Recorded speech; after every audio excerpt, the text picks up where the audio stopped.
Voilà, bon après-midi, bonjour. Hi, thanks for coming. My name is Shannon.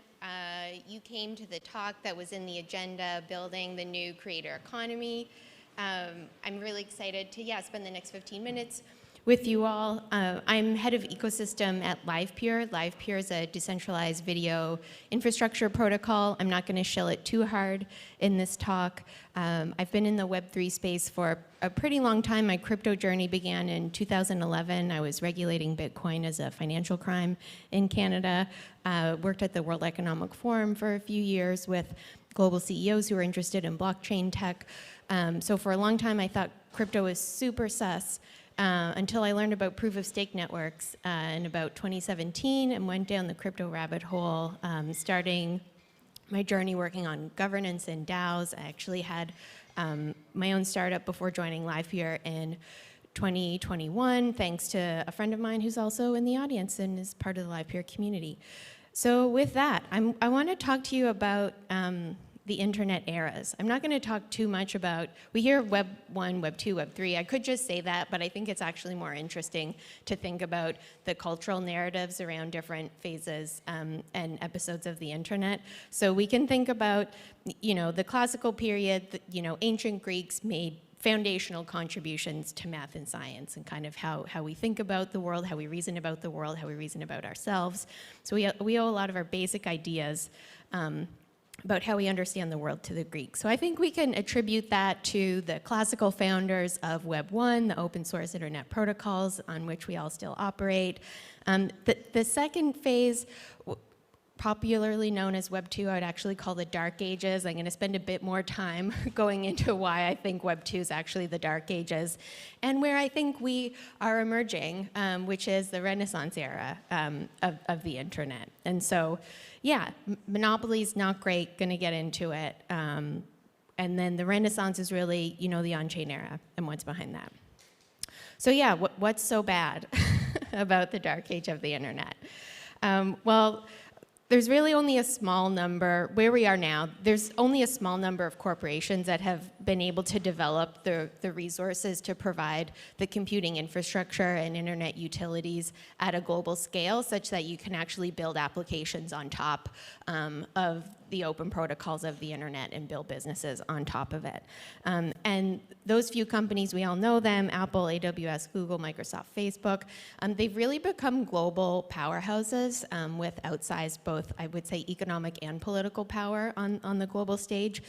Individually, each of these companies have at least $1 trillion in market capitalization, and that financial state is larger than over 90% of nation-state GDPs. So these companies are large enough to be G7 member states. So that's a problem. So how have they done that? They've done it through pretty extractive business models that rely on user-generated content.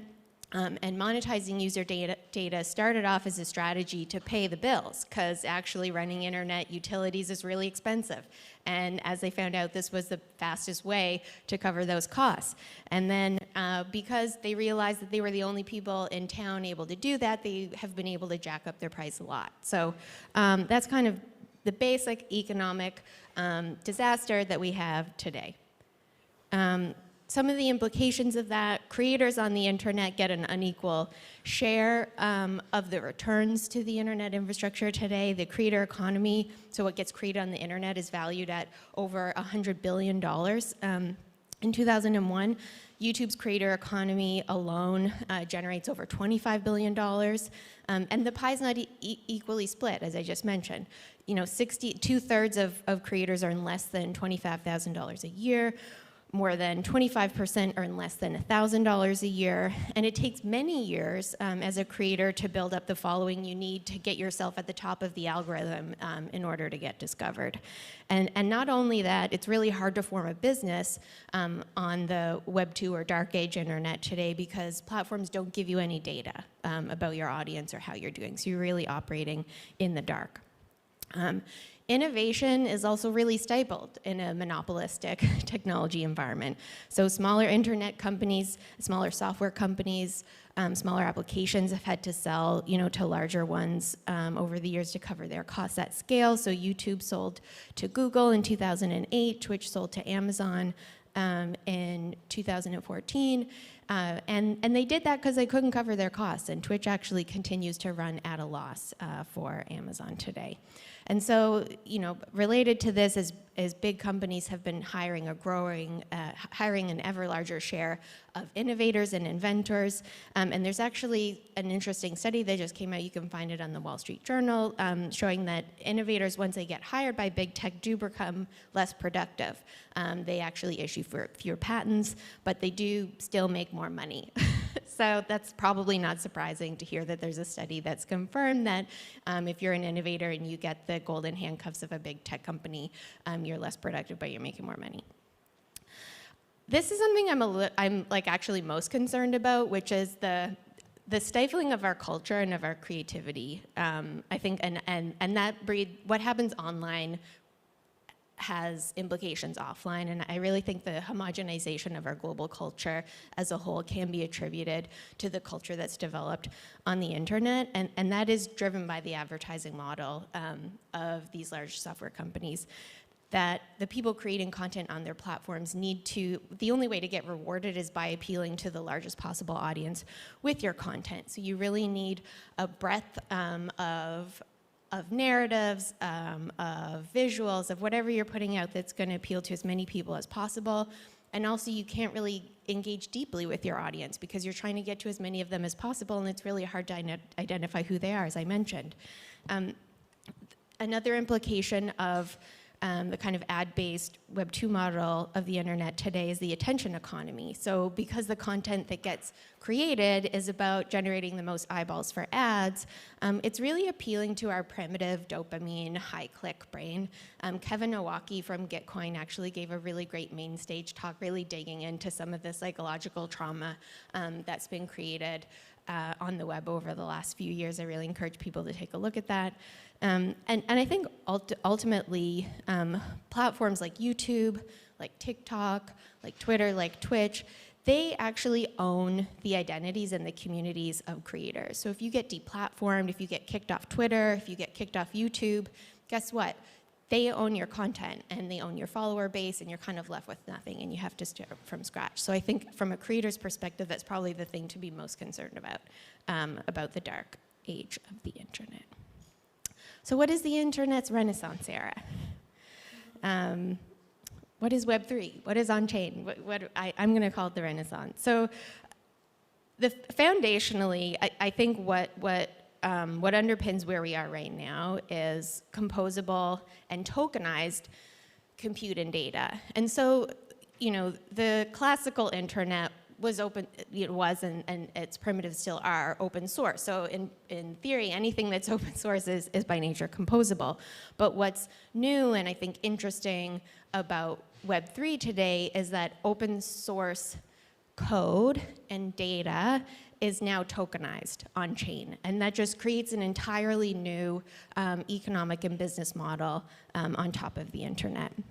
So yeah, on-chain is the new online. I do buy that slogan. And public blockchains are really providing that fertile ground for a more vibrant and flourishing digital economy. So I think the most important layer of what's happening is at the Web3 infrastructure layer, and it is the permissionless, open, decentralized compute networks that provide the infrastructure on which you can build applications and create user experiences online. And using token economics to bootstrap these networks has really created a supply of competitive markets for those digital commodities, and that's GPUs, CPU, bandwidth, that compute capacity that's needed to serve applications. And again, I think the functionally permanent composability that smart contracts and cryptography provides to open source protocols and data. So it's the the protocols themselves and the code gets tokenized, but the content and the assets and the data that people create and put on the internet are now also tokenized. And that gives us the opportunity to attribute asset ownership to individuals through private keys, which we commonly know as wallets. This is an example, Web3, if you go to the web3index.org, this is a list of some of the, oh my God, 5 minutes, okay, go check that out. It's Web3 infrastructure projects, live peers there. It's people who are using decentralized compute networks to do foundational things like transcoding, storage, search and query, the Web3 stack. This is, I think, a good visual to show how the developer environment in which applications are being built with all of these different, basically software services that are using decentralized compute and figuring out new pieces of the Web3 stack. And the vision is that all of this kind of mechanical infrastructure enabling the internet is abstracted away such that developers can focus their efforts on higher level problems of product development and user adoption. This is a visual of open actions from Lens V2, which Donnie introduced again on the main stage on Monday. I think this is a superb example of a user interface that's really maximizing the idea of composability. So who benefits from a composable on-chain internet? Technology providers can specialize in a particular area of service provision. App developers have more creativity. They can take their code with them. Content creators, consumers. And so I think we're really entering a new era of internet entrepreneurship, and that's kind of what I would call the digital creator economy. It's actually, we're talking about entrepreneurship on the internet, and it's moving from platform economies to multiple creator economies. And the renaissance, I argue, will actually be video. And why is that? Because the internet is actually video. And I really think video is the frontier for the new digital economy. So today, 80% of all internet bandwidth, so all traffic on the internet, is video. It's easy to understand why. It's as close as we can get to being in person online is by sharing and watching videos together. And yeah, the demand for video is truly exploding. The video streaming market is expected to hit over $100 billion in 2025. Just exponential growth. People would rather watch video than consume other types of content online. And it matters for kind of commerce on the web because we know that most consumers rely on video to make purchasing decisions. So whereas people used to rely on websites or online reviews, they now really prefer even short form video content in order to make decisions, and that's a page from HubSpot. So yeah, over 90% of businesses use video as a marketing tool today. 75% of viewers watch content on their mobile devices, so we know that the internet is increasingly mobile as well. More and more social apps are actually incorporating short-form video. Instagram, which started off as a video sharing app, is now like a short-form live stories app. Twitter, a couple months ago, just made a huge pivot into video. You can now upload videos on Twitter. So the internet is really moving towards video.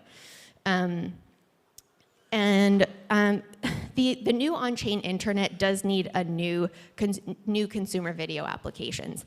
And that's because today, the video apps are the ones dominated by the large infrastructure providers who are, as I mentioned earlier, just taking such a huge share of creator revenue. YouTube takes about 60 cents on every dollar that a creator makes today. It's really hard to access the APIs for these projects, so it's really not a composable environment.